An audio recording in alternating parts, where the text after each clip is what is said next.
Sang guru wis dawuh anggone nglakoni ilmu jaya kawijayan wis ora ana kang godhang nganti buntas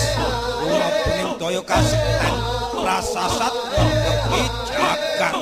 senajan to ngono ora nekal marang wajibe Bela Nagri to ing pati para siswa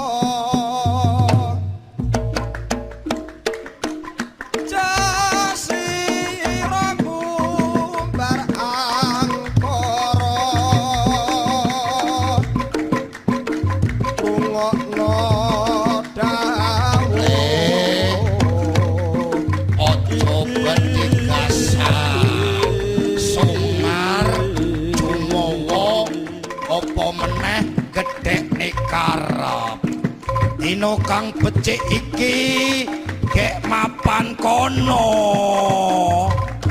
piyuk ora ndelomokane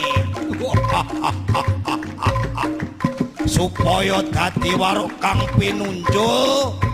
pendataran gedang diwiti oleh pendataran kawiwit